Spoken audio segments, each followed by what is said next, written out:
sound like Wolverine's dumber cousin or something. It really does. Yeah. And it shows like, yeah, that power's not going to help. If anything, it looks more painful, and it could be easily used against you, which I love that. Like, they really do show like these powers actually, in hindsight, probably shouldn't even pop that pill. You made the situation far worse for you. Yeah. This is like the knockoff action figure that you get when the X-Men figures are too expensive. This is the one where you find in Thailand. Yeah, exactly. It's the Avenger friends. Yeah. that Tijuana flea market. Yeah, exactly. Yeah.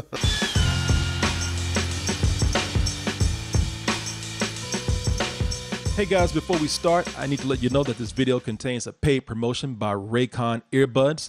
And you guys know that when I'm not streaming, that I'm here at the house all day preparing the show, which usually means that all day my wife is listening to the silly ass clips that I'm going to put on the show. So before I drive her crazy, I need to find a nice quiet way to work around her. Also, when you work at home, you start doing weird things like working all around the house, toilet, everywhere else, which means that you're kind of mobile and you don't want a bunch of wires in the way. And I've been using earbuds for that, so I don't have to get tangled up in wires or yank on a piece of equipment like my laptop.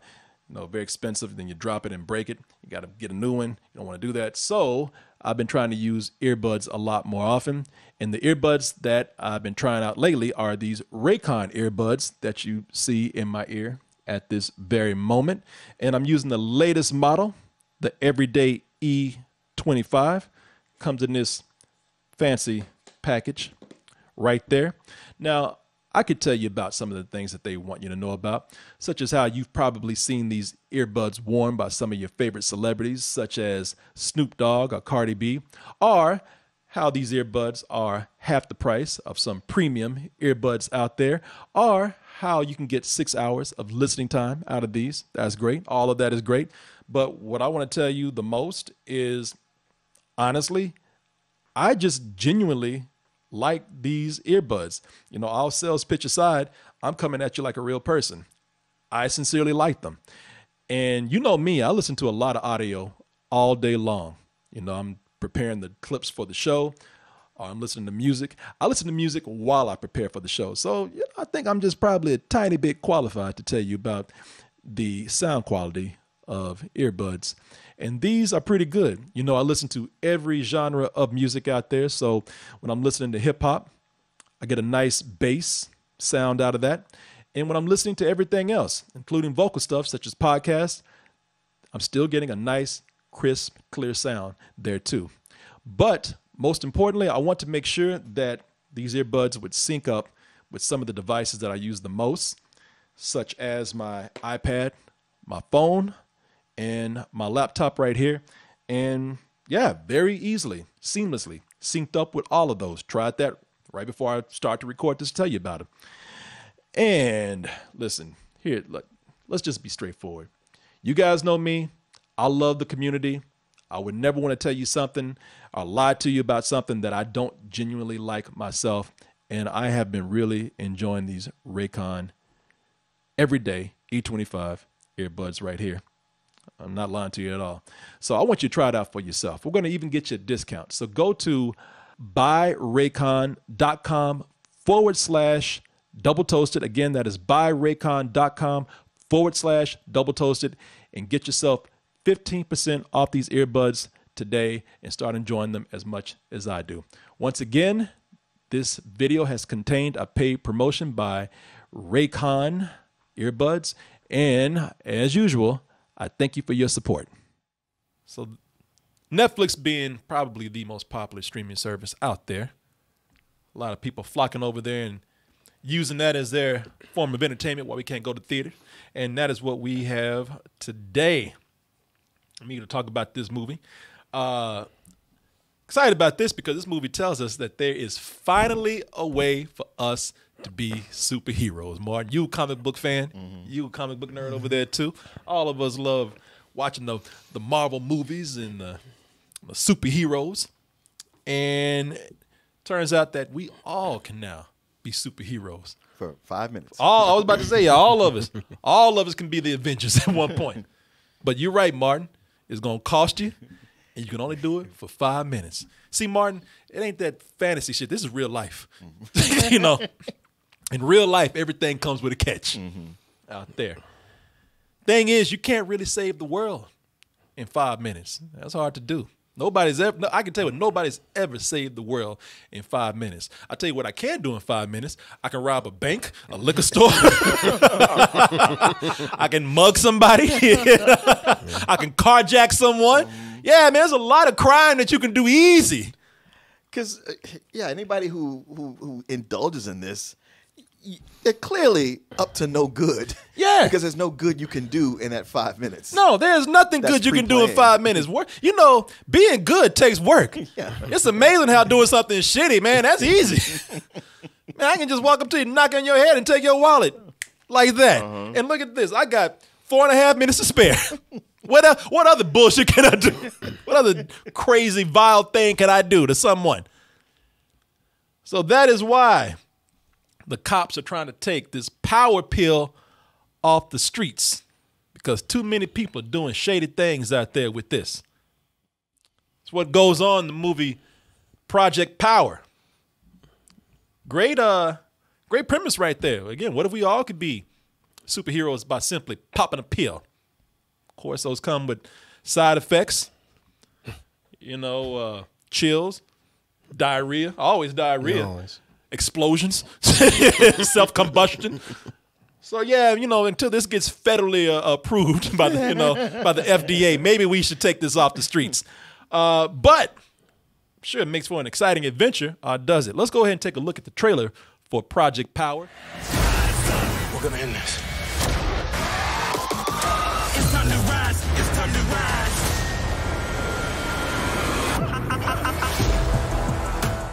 If you can tell by the trailer, so you get a power, but the thing is, when you take this pill, it's almost like a loot box or something. When you Loot box? yeah, That's a great way to put it. You're absolutely right. Yeah, when you take it, you don't know what power you're gonna have. So the first time you take it, you're taking a risk, because your power could be that, I don't know, you might be like the Human Torch. You might burst out into flames and be like a big super-powered or super-villainous flame-throwing person. Mutant, if you will. Depends on your DNA, depends on your genetics, depends on what's going on inside. That's why if this was actually in real life, they would call it the X-Men pill. And like I said, man, because if Marvel was able to make this into a movie, that's what that pill would be. It would be the X-Men pill or something. If this was in real life, our real life, if we saw a dude out in the middle of the street pick up a car and chunk that shit, dude's been on the side, shit, he on that X-Man's. Right. That's true. He on that shit, them X-Man pills. They on the X-Man's. The movie here, it's that kind of premise. And, I'm sure you've seen this before right here, where, it's a movie that takes a fantastical premise and it tries to make it grounded by mashing it up with a more realistic genre. It's usually the cop street action genre that goes on. You've seen this done before. It's done several times. There was a movie called Alien Nation that this was done with a few years back, a long time ago. But you guys might have recently seen this with another Netflix property, where the one where we saw Will Smith trying to murder a fairy. That's it right there. Now take the little homie out LAPD style like you do. Jesus Christ. Damn. That is not humane at all. That's Bright. Big difference between this and Bright is that Bright was actually even more fantastical because that was magic. This is sort of superhero science in a way. Science fiction. Yeah. And that was David Ayer, so it was set in Los Angeles. Yeah. And everybody wanted to be Mexican in a gang. But, the problem with that approach, when we see this, at least that I've seen in some of it's not always that case. I don't have any examples of where it was done, amazingly, but I know for the movies that I have seen where they didn't work out that well, or where they were kind of flawed, is where they really get by on the idea of mashing up the fantastical, something that's heavy science fiction with the real world. They really concentrate on that. It's almost like a gimmick. That's what they're really getting by on, that idea. And usually they are so stuck on that idea right there that they're not really putting into the potential of the cop street story. What happens with that is that the cop street action story is usually kind of lacking. And it lacks in the sense that it's usually just a typical cop street action story that you see, I think. And I'm not saying that that's bad. I'm not saying that's good, but, you know, it goes anywhere from weak to serviceable. You got kind of both elements of like that here. You know, I'll start out with one big thing that bothered me here, and you guys please tell me what you feel about this. In this case, it was the villains. The villains are weak. I thought that there's not a villain in here that actually stood out to me that I remembered that had a great personality. Unless if they're popping a power pill and doing some freaky shit, yeah, that's awesome to see. Then also for everybody, I want to see what happens next with somebody. But as far as being a villain that stands out in a movie, where I'm like, wow, because a lot of times we watch these things, it's like, man, one thing I remember here, they went up against a badass villain. Not here. If you ask me, all these villains are just forgettable as man. Downright lazy in some cases. Instead of giving the villains great lines, instead of giving them good scenes, a personality, they give them a silly ass look. Rodrigo Santoro, right here. I think he's in Westworld, right? Yeah. Okay, I thought so. My wife even pointed that out to me. He's a straight up costume shop villain. His biggest to me, his biggest personality trait is that he has facial hair. His neck is all gnarly. Fried chicken. Yeah, his neck is all veiny and gnarly and everything. But that's his biggest trait. He got stupid facial hair. And our backers will see what the rest of us have already seen. Because I'm looking at this, and the whole time I couldn't stop looking at that goatee. Up here looking like a Latino Colonel Sanders. I mean, because he looking like a Civil War general or one of the Three Musketeers or some shit. I was just like, man, got that twist at the end. Yeah. Got that twist nice and waxed. Up here looking like a Cyrano de Bergerac after a nose job or some shit. I'm like, come on, man. That is his trait. It irks me whenever I see a villain who wears his coat over his shoulders and doesn't wear it properly. Because I'm looking at that, and I'm just it's a personal peeve of mine. I'm just kind of like that's a very specific personal peeve. I gotta say, yeah. Well, I'm thrown off guard by yeah. I'm just kind of like, put your arms through the sleeves. I'll put it down. Commit to the shit. Listen, they want to give him a cape, but it's like that's too much. Just give him an overcoat. That's all we're going to do. Yeah, it's it's like a cape he's wearing. You're like not Magneto, okay? Settle down. Exactly. Whenever I see a villain who's wearing his coat over his shoulder, I'm like, man, you're a douchebag. You're not really a villain. Well, that's to show he's a boss. Henchmen work under him. Yeah. And it's not just him. I just thought like the villains were coming in quickly and then they just left.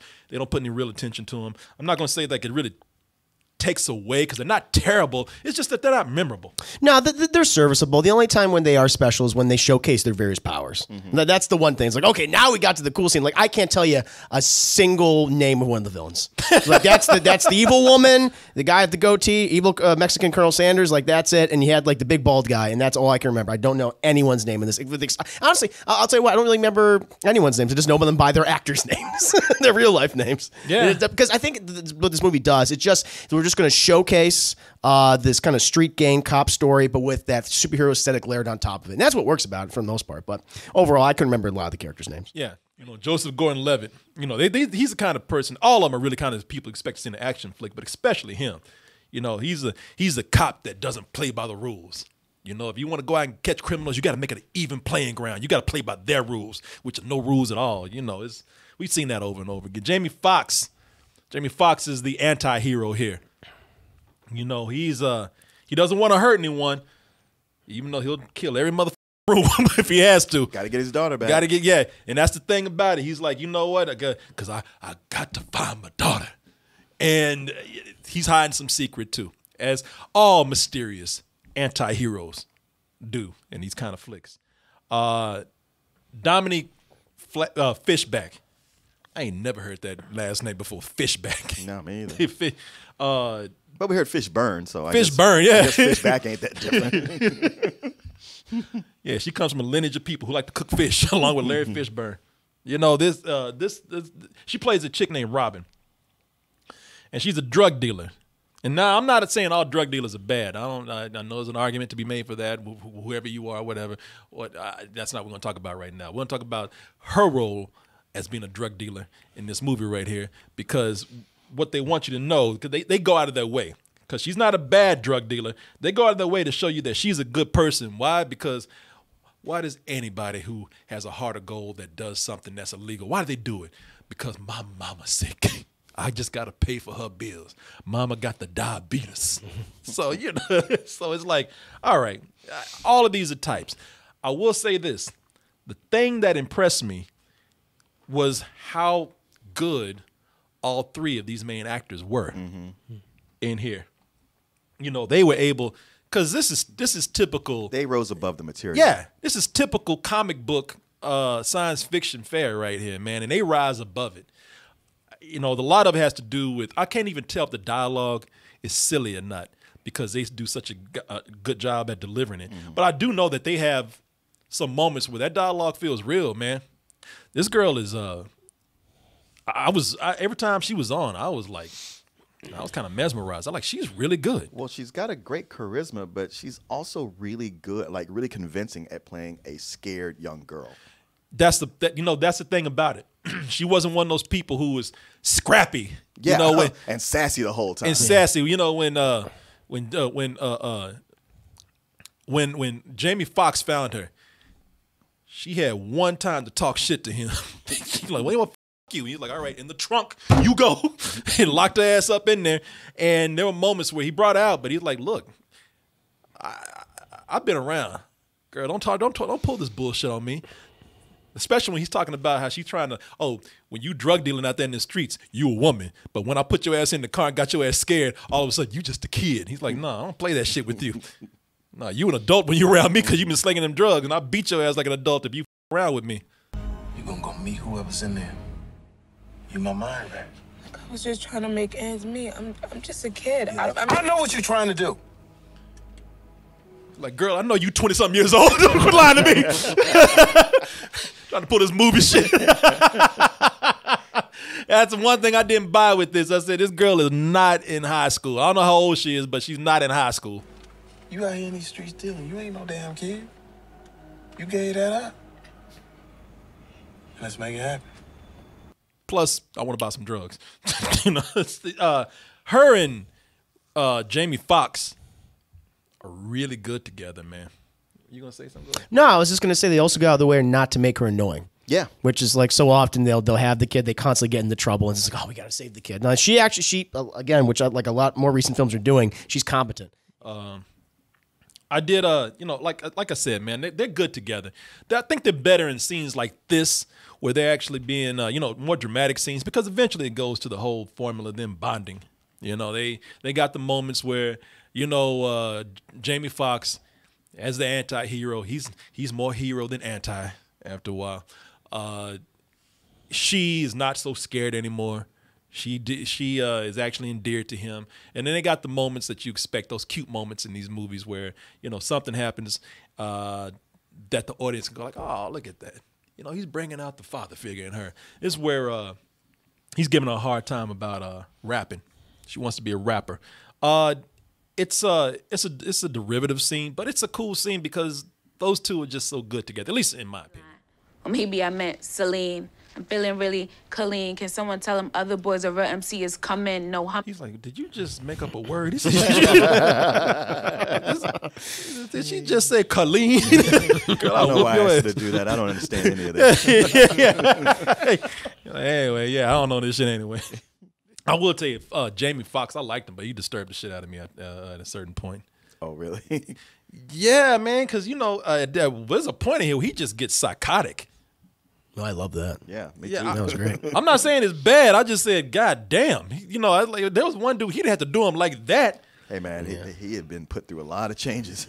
He kidnapped his daughter. Fuck it. Like everybody. Yeah. There was one dude, he went in there and I said, damn, literally, that's cold, what you just did. Because I didn't expect that. I was like, God damn, boy, he impales people. When he gets crazy, he impales. Oh, that. That one, literally cold. Mm-hmm. How did that dude was just working? Yeah, that's what I'm saying. Like, he probably just picked up that shift at one night. Man, there's a dude who probably don't even know what's going on, like a bouncer. And it's just like, man, you could at least question him first or ask him something. But there's a moment where he just gets psychotic on people. There's a cool scene where it's filmed really cool. What it's filmed from the inside of a chamber.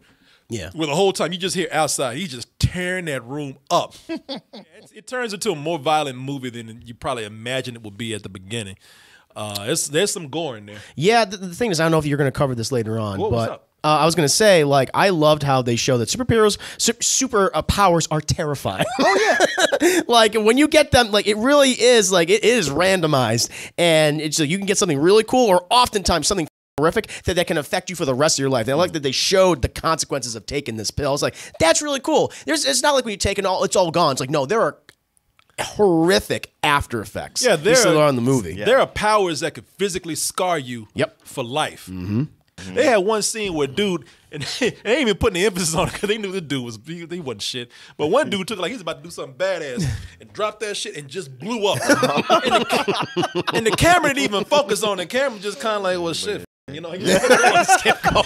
It's been like a second and like, oh, let's move on now. He ain't trying to make any kind of badass scene out of it. Like, he just colored the room is all he did. nice coat of red. The real star are the power pills, man. The real star is what is going to happen with that. That's where they get really creative because it's unpredictable what's going to happen with these pills. It's fun seeing what power will happen next. Will you die horribly, or will you? And not even horribly. You probably ain't gonna even feel it if you die. It's a good thing about this. Well, some people felt. Yeah, some people felt. Yeah. That one power looked like, all right, this is working out, and it's like, oh, no. Yeah, some people like, shit, it's 5 minutes up yet. Yeah, man. Yeah, you always wonder what will happen next when somebody pops a pill. It's almost kind of suspenseful in a way. It is. Yeah. Plus, they have that sound effect that. Yeah, shit, your eyes get all crystallized and everything, and you're just wondering, shit, what's gonna happen next? Are you gonna fall apart? Or are you gonna be like some badass Avenger after that? They do a good job at when somebody pops a pill and their powers kick in. There's a lot of scenes where they do a great job at immediately integrating that into the action. Watch out!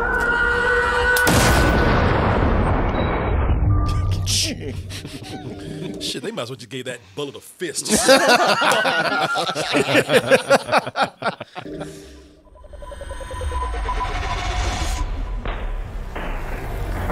Like, shit, I'm gonna make the best out of this last 15 seconds.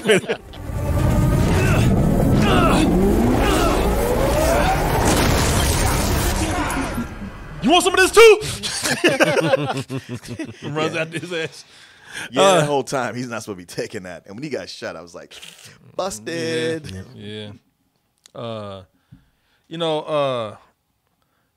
tell you, the powers are cool, but most of them are just direct rips off of X-Men. They are. I like that. There are direct rip-offs of the X-Men powers, but I liked it how they would showcase them. Okay, but yeah, we see the I don't know the grand version of those powers, how cool they would be. Also show what a detriment those powers are. How they could really fuck you up. Like they showcase like Wolverine-esque powers, Iceman-esque powers, and I'm like, yeah, that's terrifying. They have that realism play a role in here, and that's just like, yeah, fuck that. I don't want any. Yeah, no, they do. No, that's so great about them. No, that is they have these powers where it just messes up your body. Yep. Oh yeah. You know, they have these powers. It's body horror. Yeah, it is. And even though they do that, it's almost like a David Cronenberg rip on X-Men. Absolutely. You know, it's like this is what Josh Trank wanted to do with Fan Four Stick. This is what I think he wanted to do. Yeah. No, I want to make a Cronenberg version of that film, and it's almost like okay, you think this shit is cool. What if people really did have X-Men powers, and they got their own versions of them in there? Yes, like they got an old janky ass Wolverine in here. Yeah, they do. Old rip off goddamn discount. Like don't look nothing as cool as Wolverine. It really doesn't. It's like his powers are kind of lame in hindsight. It's like you got this action figure, be like, damn, mama, why the bones come out of his elbows? It looks painful. Yeah, where the fucking claws at, you know? Yeah.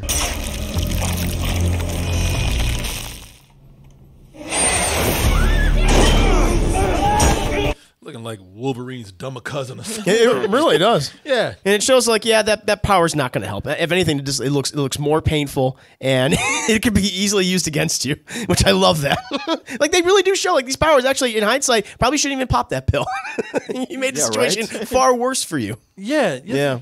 This is like the knockoff action figure that you get when the X-Men figures are too expensive. This is the one where you find in Thailand. Yeah, exactly. It's the Avenger friends. Yeah. that Tijuana flea market. Yeah, exactly. Yeah. I like that there's some corny scenes in here that they didn't really that they didn't make as corny as they could. There's some scenes that caught me by surprise in this. There was actually a couple of them in here that caught me by surprise. There was like the one where she gets up and starts rapping in class, you know. Oh, yeah. You know, this a teacher like this is what you see in movies where like somebody, you know, is challenged by the teacher, and of course the student gets one over on him. Make me believe that you've got a shot, and I'll give you a C for the year.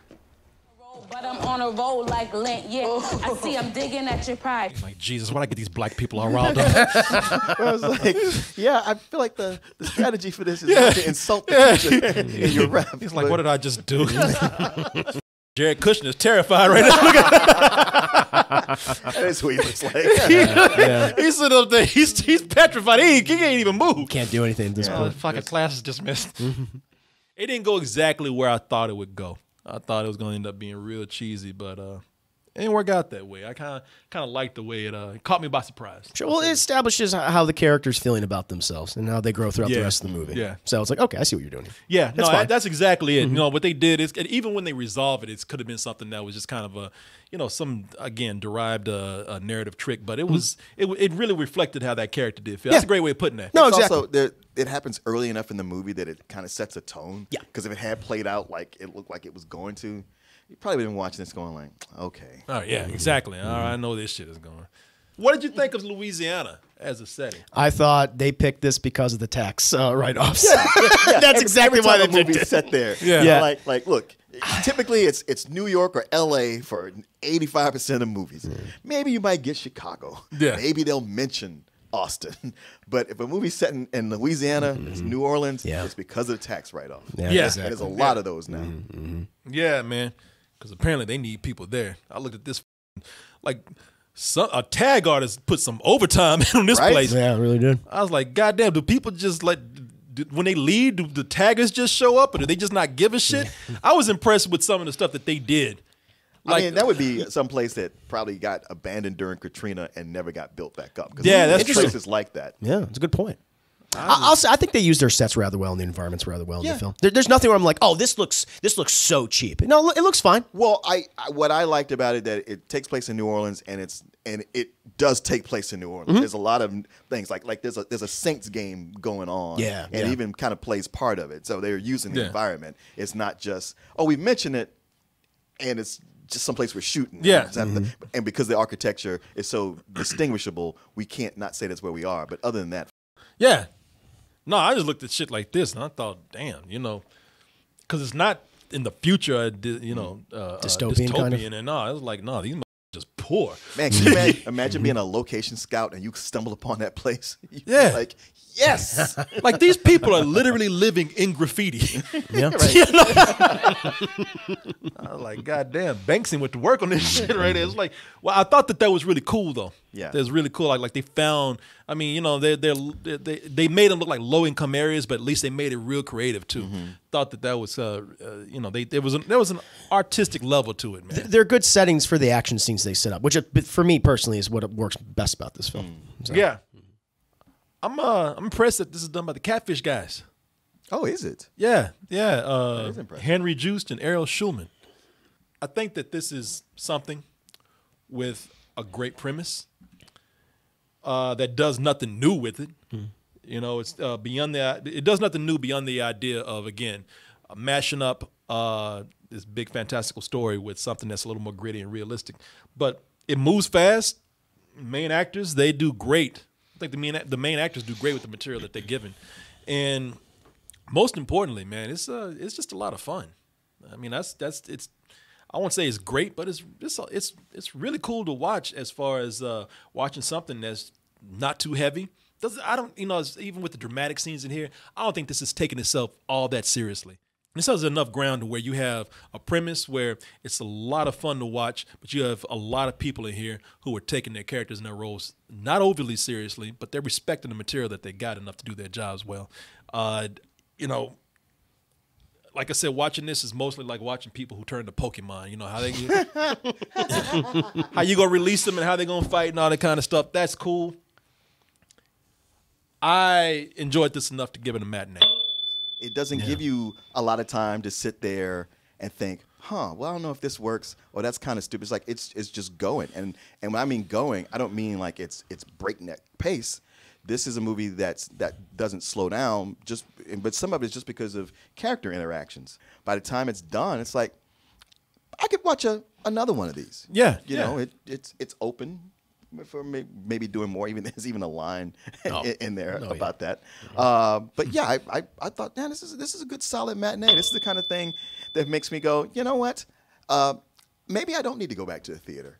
You know, Netflix, I think, like this past year, has just been doing a good job of a lot of just action thrillers. I know we had like Extraction like a couple of months ago, which I thought was really fun. So yeah, much like that movie, the characters were fine. You know, I mean, Chris Hemsworth had some chemistry with the one kid, I thought, and it worked out well. But you were really there for the action. This is what the movie, I think, does best at showcasing. It does a lot of fun takes on all these familiar powers we've seen in various mediums, whether it be the comics or TV shows or movies themselves, in horrific graphic ways, which I really did appreciate about that. A lot of body horror. If you like science fiction horror, especially with superheroes, this is for you. I think you get a big kick out of it. But I think that Joesph Gordon-Levitt, his plot kind of gets lost at one point in the film, and it just goes away for a big part. He's in the beginning. Man, you were right about that. You were right about that. Look, I was liking the movie. I don't want to pull that shit. But, it's one of those things where, like, when you see a movie that you don't like and something doesn't come around for a while, like, and the character shows back up, you're like, oh, yeah.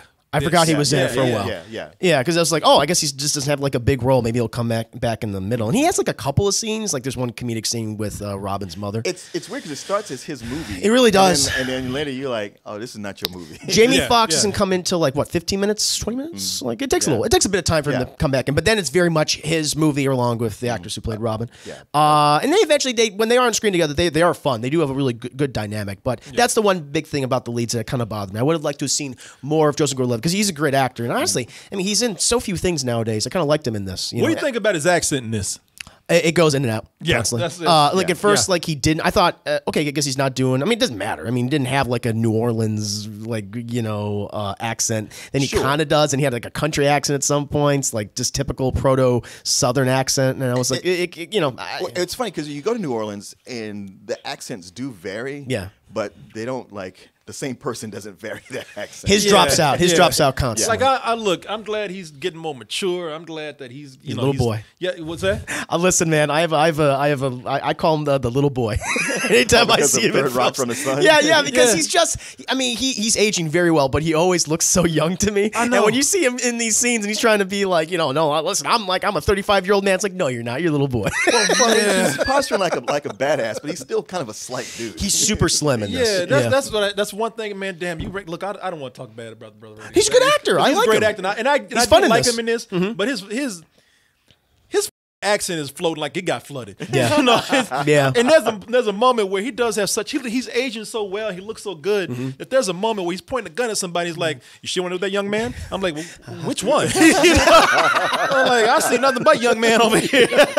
Yeah, you ain't even be talking about down nobody like that. That's what I do. He's adorable. Yeah. No, it's like you guys have said. It's a really fun matinee.